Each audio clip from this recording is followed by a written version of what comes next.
নমস্কার বন্ধুরা, আশাকর্মী নিয়োগের একটি নতুন বিজ্ঞপ্তি প্রকাশিত হয়েছে। তো এখানে আবেদন পদ্ধতি কি রয়েছে, মাসিক বেতন কি দেওয়া হবে, সমস্ত বিস্তারিত বিষয় নিয়ে আজকের এই ভিডিও আলোচনা করব। তো অবশ্যই ভিডিওটি শুরু থেকে শেষ পর্যন্ত দেখতে থাকুন। তো এখানে প্রথমে দেখিয়ে রাখি আবেদনের জন্য এখানে কি কি লাগবে।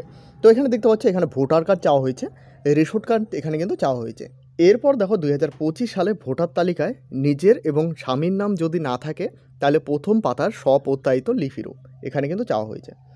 এরপর দেখো মাধ্যমিক বা সমতুল্য পরীক্ষার মার্কশিট এখানে চাওয়া হয়েছে, সমস্ত কিছু কিন্তু এখানে জেরক্স চাওয়া হয়েছে। এরপর দেখো মাধ্যমিক বা সমতুল্য পরীক্ষার অ্যাডমিট কার্ড এখানে চাওয়া হয়েছে। তপশিলি জাতি এবং উপজাতিদের ক্ষেত্রে এখানে সংশয়পত্র বা সার্টিফিকেট এখানে কিন্তু চাওয়া হয়েছে, যেটা তোমাদের এসসি ওবিসি এই সার্টিফিকেটগুলো কিন্তু চাওয়া হয়েছে। এরপর দেখো নিজের দুটি পাসপোর্ট সাইজের ফটোকপি চাওয়া হয়েছে।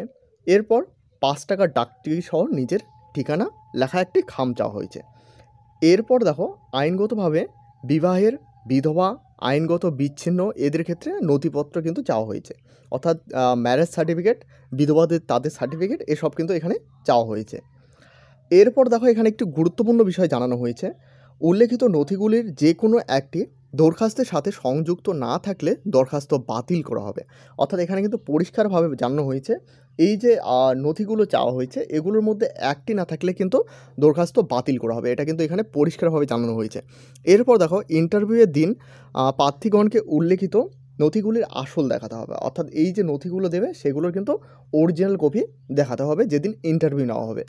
আবেদনপত্রে একটি নমুনা আশাকর্মী শূন্য পদের তালিকা বিজ্ঞপ্তির সাথে যুক্ত করা হবে। আবেদনপত্র যথার্থপূর্ণ না থাকলে আবেদনপত্র বাতিল বলে বিবেচিত হবে। এসব কিন্তু এখানে চাওয়া হয়েছে। তো অবশ্যই সকলে কিন্তু ভালোভাবে দেখে নেবে। এরপর দেখতে পাচ্ছ এখানে কিন্তু একটি সিগনেচার চাওয়া হয়েছে। যেহেতু এখানে আবেদনপত্র সম্পূর্ণ অফলাইনের মাধ্যমে, তাই কিন্তু এই আবেদনপত্রটি তোমাদের ফিল আপ করতে হবে। তো এখানে চাওয়া হয়েছে পাসপোর্ট সাইজের একটি রঙিন ছবি এখানে কিন্তু আঠা দিয়ে লাগাতে হবে। এরপর দেখতে পাচ্ছ এখানে কিন্তু আবেদনকারীর নাম চাওয়া হয়েছে, এরপর ব্লক বা গ্রাম পঞ্চায়েতের নাম, এরপর গ্রাম বা পাড়ার নাম, এসব কিন্তু এখানে চাওয়া হয়েছে। অবশ্যই সকলে ভালোভাবে দেখে শুনে ফিল আপ করবে। এরপর দেখো নাম, পিতার নাম, স্বামী এবং অভিভাবকের নাম, অর্থাৎ স্বামী থাকলে স্বামী এবং স্বামী না থাকলে অভিভাবকের নাম, স্থায়ী ঠিকানা, গ্রাম, পোস্ট, থানা, জেলা, পিনকোড এসব কিন্তু এখানে চাওয়া হয়েছে। এরপর একটি গুরুত্বপূর্ণ, অবশ্যই এখানে কিন্তু মোবাইল নাম্বারটি দিতে ভুলবে না। এরপর দেখো বৈবাহিক স্থিতি, বিবাহিত হয়ে থাকলে এখানে টিকমার্ক করবে, ডিগ্রি মূল্যে বিবাহ বিচ্ছিন্ন মহিলা হয়ে থাকলে এখানে টিকমার্ক করবে এবং বিধবা হয়ে থাকলে এখানে টিকমার্ক করবে। এরপর এখানে জন্ম তারিখ এখানে চাওয়া হয়েছে। এরপর দেখো বয়স 18/7/2025 তারিখ অনুসারে এখানে কিন্তু বছর, মাস, দিনটি কিন্তু লিখতে হবে। এরপর দেখো বিজ্ঞপ্তি অনুসারে উপস্বাস্থ্য কেন্দ্র এবং গ্রাম এখানে কিন্তু চাওয়া হয়েছে। এরপর দেখো শিক্ষাগত যোগ্যতা চাওয়া হয়েছে, বোর্ডের নাম চাওয়া হয়েছে, পাশ করার সাল চাওয়া হয়েছে, মাধ্যমিকে প্রাপ্ত নম্বর চাওয়া হয়েছে, অর্থাৎ কত নাম্বার পেয়েছো সেটা, শতকরা হার চাওয়া হয়েছে, এসব কিন্তু এখানে চাওয়া হয়েছে। অবশ্যই এসব কিন্তু লিখে দেবে। এরপর দেখো 1/1/2025 অনুযায়ী এখানে কিন্তু অংশ নং এবং ক্রমিক নং চাওয়া হয়েছে। আবেদনকারিনী এখানে কিন্তু অংশ নং, ক্রমিক নং চাওয়া হয়েছে। বিবাহিতার ক্ষেত্রে এখানে জীবিত স্বামীর অংশ নং এবং ক্রমিক নং চাওয়া হয়েছে। বিধবাদের ক্ষেত্রে পিতার অংশ নং, ক্রমিক নং চাওয়া হয়েছে। সেম কিন্তু এখানে বিবাহ বিচ্ছিন্নদের ক্ষেত্রে এখানে কিন্তু পিতার অংশ নং, ক্রমিক নং এখানে কিন্তু চাওয়া হয়েছে।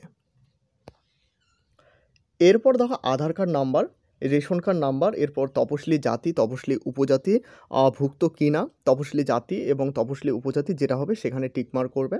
তো এসব কিন্তু এখানে চাওয়া হয়েছে। এরপর দেখো নিচের দিকে আসলে এখানে কিন্তু দেখতে পারবে আবেদনকারী স্বাক্ষর। এরপর এখানে দেখতে পাবে তারিখ এবং স্থান। অবশ্যই এখানে আপনার সিগনেচার এবং যে তারিখে সিগনেচার করবে সেই তারিখটি কিন্তু এখানে দিয়ে দেবে। এরপর উপরে এখানে দেখতে পাচ্ছ অবশ্যই এখানে টিকমার্ক করে দেবে। তো এখানে কী লেখা রয়েছে, স্বীকারোক্তি, আমি পূর্ণ জ্ঞান ও বিশ্বাস ও ঘোষণা করছি যে উপরে বর্ণিত তথ্যাদি প্রমাণ নথি মূল সত্য, কোনো তথ্য ভবিষ্যতে মিথ্যা প্রমাণিত হলে আমি দায়ী থাকব। আমি কোনো অসাধু প্রভাব খাটানোর চেষ্টা করলে কর্তৃপক্ষ আমার প্রার্থী পদ খারিজ করে দিতে পারে। তো এখানে কিন্তু এটা লেখা রয়েছে, অবশ্যই সকলে ভালোভাবে পড়ে এখানে কিন্তু সিগনেচার করবে।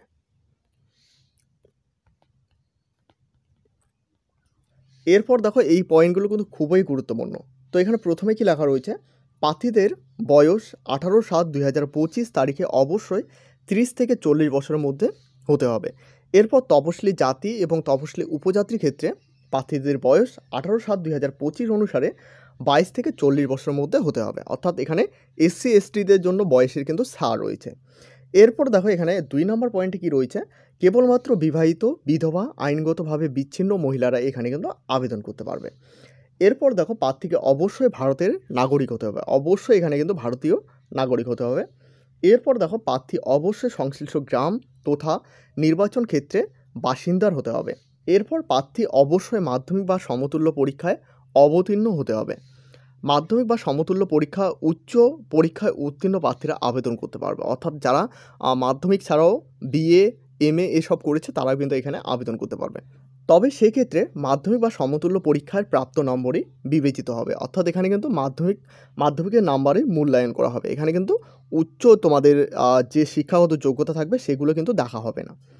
এরপর দেখো তপশিলি জাতি এবং তপশিলি উপজাতি ভুক্ত প্রার্থীদের নির্দেশিকা কর্তৃপক্ষ দ্বারা জারি করা তপশিলি জাতি এবং তপশিলি উপজাতিদের শংসাপত্র অনুলিপি দাখিল করতে হবে। এসব কিন্তু এখানে চাওয়া হয়েছে।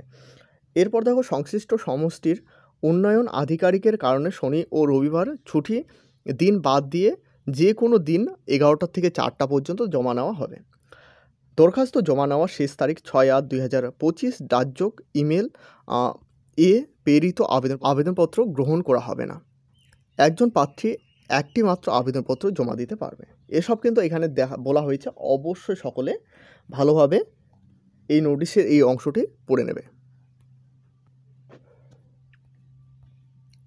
এরপর দেখো নেম অফ দ্য ব্লক, এখানে কিন্তু শান্তিপুর দেওয়া রয়েছে।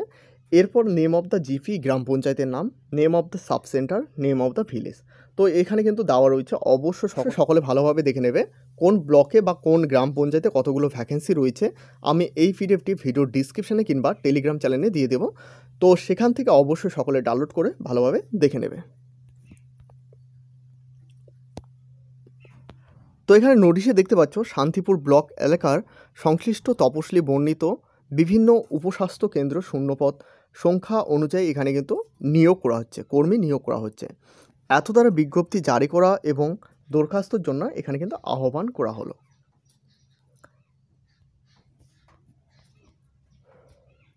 এখানে কিন্তু আবেদনের শেষ তারিখ 6/8/2025। তো অবশ্যই সকলে ভালোভাবে দেখে নেবে এবং 11টা থেকে 4টা পর্যন্ত কিন্তু আবেদনপত্র জমা নেওয়া হবে। তো এই হলো আজকের গুরুত্বপূর্ণ আপডেটটি ভালো লাগলে অবশ্যই একটি লাইক করবে। এই চ্যানেলে প্রথমবার হয়ে থাকলে অবশ্যই সকলে চ্যানেলটিকে সাবস্ক্রাইব করে সাথে বেল আইকন প্রেস করতে ভুলবে না। এবং এখনও পর্যন্ত আমাদের হোয়াটসঅ্যাপ চ্যানেল এবং টেলিগ্রাম গ্রুপে জয়েন না হয়ে থাকলে অবশ্যই সকলে জয়েন হয়ে নেবে, কারণ সেখানে সমস্ত আপডেট সবার প্রথমে দেওয়া হয়ে থাকে। ভিডিওটি শেষ পর্যন্ত দেখার জন্য অসংখ্য ধন্যবাদ।